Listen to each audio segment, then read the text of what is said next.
Capítulo I. Da lei divina ou natural. Caracteres da lei natural. Origem e conhecimento da lei natural. O bem e o mal. Divisão da lei natural. Caracteres da lei natural. Questão 614. Que se deve entender por lei natural. Exposta, a lei natural é a lei de Deus. É a única verdadeira para a felicidade do homem. Indica-lhe o que deve fazer ou deixar de fazer, e ele só é infeliz quando dela se afasta. Questão 615 é a eterna lei de Deus. Resposta: eterna e imutável como o próprio Deus. Questão 616. Será possível que Deus em certa época haja prescrito aos homens o que noutra época lhes proibiu? Resposta: Deus não se engana. Os homens é que são obrigados a modificar suas leis por imperfeitas. As de Deus, essas são perfeitas. A harmonia que reina no universo material como no universo moral se funda em leis estabelecidas por Deus desde toda a eternidade. Questão 617. As leis divinas, que é o que compreendem no seu âmbito, concernem alguma outra coisa, que não somente ao procedimento moral. Resposta: todas as da natureza são leis divinas, pois que Deus é o autor de tudo. O sábio estuda as leis da matéria, o homem de bem estuda e pratica as da alma. Questão 617a. Dado é ao homem aprofundar umas e outras. Resposta: mas uma única existência não lhe basta para isso. Efetivamente, que são alguns anos para a aquisição de tudo de que precisa ser a fim de se considerar perfeito, embora apenas se tenha em conta a distância que vai do selvagem ao homem civilizado, insuficiente seria, para tanto, a existência mais longa que se possa imaginar. Ainda com mais forte razão será quando curta, como é para a maior parte dos homens. Entre as leis divinas, umas regulam o movimento e as relações da matéria bruta, as leis físicas, cujo estudo pertence ao domínio da ciência. As outras dizem respeito especialmente ao homem considerado em si mesmo e nas suas relações com Deus e com seus semelhantes. Contém as regras da vida do corpo, bem como as da vida da alma, são as leis morais. Questão 618 são as mesmas, para todos os mundos, as leis divinas. Resposta: a razão está a dizer que devem ser apropriadas à natureza de cada mundo e adequadas ao grau de progresso dos seres que os habitam. Origem e conhecimento da lei natural. Questão 619. A todos os homens facultou Deus os meios de conhecerem sua lei? Resposta: todos podem conhecê-la, mas nem todos a compreendem. Os homens de bem e os que se decidem a investigá-la são os que melhor a compreendem. Todos, entretanto, a compreenderão um dia, porquanto forçoso é que o progresso se efetue. A justiça das diversas encarnações do homem é uma consequência deste princípio, pois que, em cada nova existência, sua inteligência se acha mais desenvolvida e ele compreende melhor o que é bem e o que é mal. Se numa só existência tudo devesse ficar ultimado, qual seria a sorte de tantos milhões de seres que morrem todos os dias no embrutecimento da selvageria ou nas trevas da ignorância, sem que deles tenha dependido se instruírem?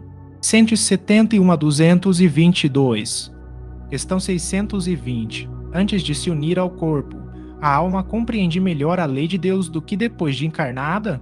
Resposta: compreende-a de acordo com o grau de perfeição que tem atingido e dela guarda a intuição quando unida ao corpo. Os maus instintos, porém, fazem ordinariamente que o homem a esqueça. Questão 621. Onde está escrita a lei de Deus? Resposta: na consciência. Questão 621a. Visto que o homem traz em sua consciência a lei de Deus, que necessidade havia de lhe ser ela revelada? Resposta: ele a esquecera e desprezara. Quis então Deus lhe fosse lembrada. Questão 622. Confiou Deus a certos homens a missão de revelarem a sua lei? Resposta: indubitavelmente. Em todos os tempos houve homens que tiveram essa missão. São espíritos superiores, que encarnam com o fim de fazer progredir a humanidade. Questão 623. Os que hão pretendido instruir os homens na lei de Deus não se têm enganado algumas vezes, fazendo-os transviar-se por meio de falsos princípios. Resposta: certamente é um dado causa que os homens se transviassem aqueles que não eram inspirados por Deus e que, por ambição, tomaram sobre si um encargo que lhes não fora cometido. Todavia, como eram, afinal, homens de gênio, mesmo entre os erros que ensinaram, grandes verdades muitas vezes se encontram. Questão 624. Qual o caráter do verdadeiro profeta? Resposta: o verdadeiro profeta é um homem de bem, inspirado por Deus. Podeis reconhecê-lo pelas suas palavras e pelos seus atos. Impossível é que Deus se sirva da boca do mentiroso para ensinar a verdade. Questão 625. Qual o tipo mais perfeito que Deus tem oferecido ao homem, para lhe servir de guia e modelo? Resposta: Jesus. Para o homem, Jesus constitui o tipo da perfeição moral a que a humanidade pode aspirar na Terra. Deus nos oferece como o mais perfeito modelo e a doutrina que ensinou é a expressão mais pura da lei do Senhor, porque, sendo ele o mais puro de quantos tem aparecido na Terra, o Espírito Divino o animava. Quanto aos que, pretendendo instruir o homem na lei de Deus, o têm transviado, ensinando-lhe falsos princípios. Isso aconteceu por haverem deixado que os dominassem sentimentos demasiado terrenos e por terem confundido as leis que regulam as condições da vida da alma com as que regem a vida do corpo. Muitos são apresentados como leis divinas, simples leis humanas estatuídas para servir às paixões e dominar os homens. Questão 626. Só por Jesus foram reveladas as leis divinas e naturais. Antes do seu aparecimento, o conhecimento dessas leis só por intuição os homens o tiveram? Resposta: já não dissemos que elas estão escritas por toda parte? Desde os séculos mais longínquos, todos os que meditaram sobre a sabedoria hão podido compreendê-las e ensiná-las. Pelos ensinos, mesmo incompletos, que espalharam, prepararam um terreno para receber a semente. Estando as leis divinas escritas no livro da natureza, possível foi ao homem conhecê-las, logo que as quis procurar. Por isso é que os preceitos que consagram foram, desde todos os tempos, proclamados pelos homens de bem, e também por isso é que elementos delas se encontram, se bem que incompletos ou adulterados pela ignorância, na doutrina moral de todos os povos saídos da barbárie. Questão 627. Uma vez que Jesus ensinou as verdadeiras leis de Deus, qual a utilidade do ensino que os espíritos dão? Terão que nos ensinar mais alguma coisa? Resposta: Jesus empregava a miúde, na sua linguagem, alegorias e parábolas, porque falava de conformidade com os tempos e os lugares. Faz-se mistério agora que a verdade se torne inteligível para todo mundo. Muito necessário é que aquelas leis sejam explicadas e desenvolvidas. Tão poucos são os que as compreendem e ainda menos os que as praticam. A nossa missão consiste em abrir os olhos e os ouvidos a todos, confundindo os orgulhosos e desmascarando os hipócritas, os que vestem a capa da virtude e da religião a fim de ocultarem suas torpezas. O ensino dos espíritos tem que ser claro e sem equívocos, para que ninguém possa pretextar ignorância e para que todos o possam julgar e apreciar com a razão. Estamos incumbidos de preparar o reino do bem que Jesus anunciou. Daí a necessidade de que a ninguém seja possível interpretar a lei de Deus ao sabor de suas paixões, nem falsear o sentido de uma lei toda de amor e de caridade. Questão 628. Porque a verdade não foi sempre posta ao alcance de toda a gente. Resposta: importa que cada coisa venha a seu tempo. A verdade é como a luz, o homem precisa habituar-se a ela pouco a pouco, do contrário, fica deslumbrado. Jamais permitiu Deus que o homem recebesse comunicações tão completas e instrutivas como as que hoje lhe são dadas. Havia, como sabeis, na antiguidade alguns indivíduos possuidores do que eles próprios consideravam uma ciência sagrada e da qual faziam mistério para os que, aos seus olhos, eram tidos por profanos. Pelo que conheceis das leis que regem estes fenômenos, deveis compreender que esses indivíduos apenas recebiam algumas verdades esparsas dentro de um conjunto equívoco e, na maioria dos casos, emblemático. Entretanto, para o estudioso, não há nenhum sistema antigo de filosofia, nenhuma tradição, nenhuma religião que seja desprezível. pois em tudo há germes de grandes verdades que, se bem pareçam contraditórias entre si, dispersas que se acham em meio de acessórios sem fundamento, facilmente coordenáveis se vos apresentam, graças à explicação que o Espiritismo dá de uma imensidade de coisas que até agora se vos afiguraram sem razão alguma e cuja realidade está hoje irrecusavelmente demonstrada.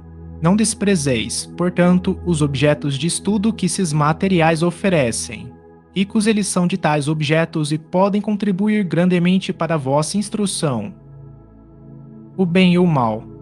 Questão 629. Que definição se pode dar da moral? Resposta: a moral é a regra de bem proceder, isto é, de distinguir o bem do mal. Funda-se na observância da lei de Deus. O homem procede bem quando tudo faz pelo bem de todos, porque então cumpre a lei de Deus. Questão 630. Como se pode distinguir o bem do mal? Resposta: o bem é tudo que é conforme à lei de Deus, o mal, tudo que é contrário. Assim, fazer o bem é proceder de acordo com a lei de Deus. Fazer o mal é infringi-la. Questão 631. Tem meios o homem de distinguir por si mesmo o que é bem do que é mal? Resposta: sim, quando crê em Deus e o quer saber. Deus lhe deu a inteligência para distinguir um do outro. Questão 632. Estando sujeito ao erro, não pode o homem enganar-se na apreciação do bem e do mal e crer que pratica o bem quando em realidade pratica o mal? Resposta: Jesus disse: vede o que quereis que vos fizessem ou não vos fizessem. Tudo se resume nisso. Não vos enganareis. Questão 633. A regra do bem e do mal, que se poderia chamar de reciprocidade ou de solidariedade, é inaplicável ao proceder pessoal do homem para consigo mesmo. Achará ele, na lei natural, a regra desse proceder e um guia seguro? Resposta: quando comeis em excesso, verificais que isso vos faz mal. Pois bem, é Deus quem vos dá a medida daquilo de que necessitais. Quando excedeis dessa medida, sois punidos. Em tudo é assim. A lei natural traça para o homem o limite das suas necessidades. Se ele ultrapasse esse limite, é punido pelo sofrimento. Se atendesse sempre a voz que lhe diz basta, evitaria a maior parte dos males, cuja culpa lança a natureza. Questão 634. Por que está o mal na natureza das coisas? Fala do mal moral. Não podia Deus ter criado a humanidade em melhores condições? Resposta: já te dissemos, os espíritos foram criados simples e ignorantes 115. Deus deixa que o homem escolha o caminho. Tanto pior para ele se toma o caminho mau, mais longa será sua peregrinação. Se não existissem montanhas, não compreenderia o homem que se pode subir e descer se não existissem rochas. Não compreenderia que há corpos duros. É preciso que o espírito ganhe experiência. É preciso, portanto, que conheça o bem e o mal. Eis porque se une ao corpo. 119. Questão 635. Das diferentes posições sociais nascem necessidades que não são idênticas para todos os homens. Não parece poder inferir-se daí que a lei natural não constitui regra uniforme. Resposta: essas diferentes posições são da natureza das coisas e conformes à lei do progresso. Isso não infirma a unidade da lei natural, que se aplica a tudo. As condições de existência do homem mudam de acordo com os tempos e os lugares, do que resultam necessidades diferentes e posições sociais apropriadas a essas necessidades. Pois que está na ordem das coisas, tal diversidade é conforme à lei de Deus, lei que não deixa de ser uma quanto ao seu princípio. A razão cabe distinguir as necessidades reais das factícias ou convencionais. Questão 636. São absolutos para todos os homens o bem e o mal? Resposta: a lei de Deus é a mesma para todos, porém o mal depende principalmente da vontade que se tenha de o praticar. O bem é sempre o bem e o mal sempre o mal, qualquer que seja a posição do homem. Diferença só quanto ao grau da responsabilidade.